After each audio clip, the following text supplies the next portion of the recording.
Hey, it's Luigikid here. Normally, you'll catch me on YouTube, streaming creepy Mario horror games or digging into lost media. But this time, I've ended up somewhere way stranger, a so-called abandoned Nintendo land that, by all logic, shouldn't even exist.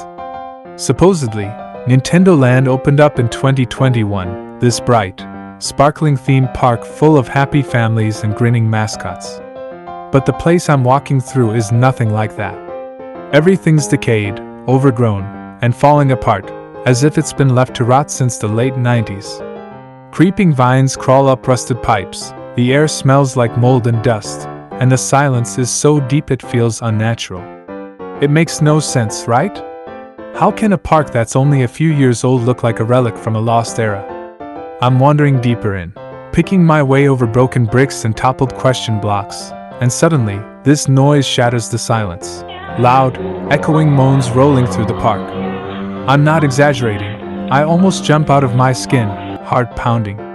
The sound is weirdly human, echoing off the metal and plastic, but twisted with something almost mechanical underneath. Driven by a mix of dread and curiosity, I follow the noise, ducking under a faded superstar archway, until I wind up in front of this massive, corroded Mario warp pipe, half buried in the ground. I stare into the darkness inside, wondering what could be making that sound. A ghost? A couple sneaking around in some dead theme park for kicks? I honestly hope it's the latter. I'd rather stumble across awkward teenagers than anything supernatural. Still, my curiosity gets the better of me, and I keep poking around, trying to piece together why this place even exists.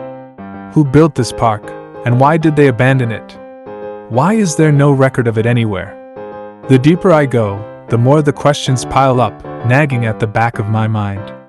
Every corner feels wrong, like I'm being watched, and the air grows colder. That's when I spot it, a looming Mario statue, bigger than life, standing in a pitch-black corner of what used to be a gift shop.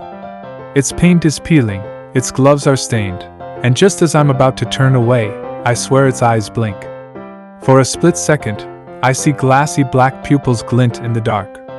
My skin prickles with goosebumps, but something drives me to push on, deeper into the park's heart. Then I hear it, heavy, deliberate footsteps echoing behind me, crunching on broken tiles. I whirl around, but there's nobody there. The shadows seem to stretch and crawl along the walls. Suddenly, a blood-curdling scream tears through the air, high-pitched, raw, and desperate. Instinct takes over, and I bolt toward the exit, weaving between crumbling stalls and shattered power-ups. I stumble into the open, just in time to see something straight out of a nightmare, a naked man being devoured, bit by bit, by the enormous Mario statue. The statue's mouth is impossibly wide, and its teeth, yes, teeth, tear into flesh. A girl, her face twisted in terror, sprints past me, her screams echoing off the silent rides. I knew people were doing weird stuff in here. I mutter, half in shock, trying to convince myself this is all some twisted prank. But reality slams back as the Mario statue turns, its neck twisting with a sickening crack, and those soulless, inky eyes focus right on me. Let's go! It's a meal time! The Mario statue croaks, its voice warped and guttural, echoing with 1,000 wrong notes. The ground starts to tremble, dust sifting down from the cracked ceiling. I realize, with mounting dread, that Mario isn't alone. From the shadows, more statues emerge: Princess Peach, Luigi, Yoshi, Daisy, Rosalina, even Toad. Each one looks more twisted and monstrous than the last, their faces contorted, eyes empty and black, joints bending in unnatural ways. They all turn to stare at me, silent and hungry, as if I'm the last piece of cake at a party of starving guests. Panic surges through me, but I refuse to freeze. I run, adrenaline pumping, darting through the ruins like I'm being chased by FNAF animatronics on nightmare mode. I hear Peach's voice, drifting through the debris, impossibly sweet and sing-song. Come out! Where are you? She calls, but the sugary tone does nothing to hide the hunger beneath. Things spiral fast. The statues tear through the park, smashing walls, ripping roofs off buildings, toppling what's left of the once happy kingdom. Mario himself claws the roof off the building I'm hiding in, his enormous, gloved hand reaching for me.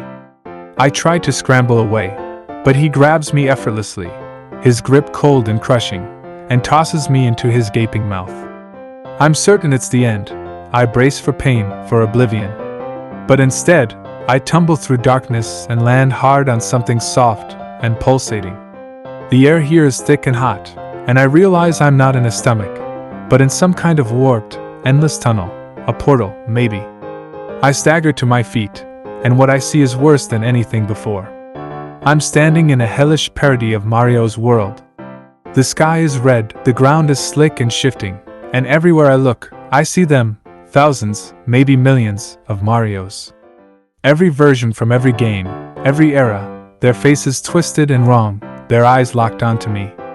I'm completely surrounded. You're in our world now!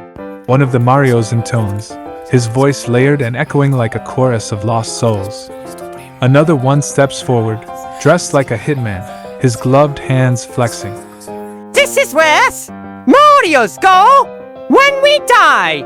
You're Brandon's friend, aren't you? Brandon's the one who killed us! I feel my knees buckle, my breath caught in my throat.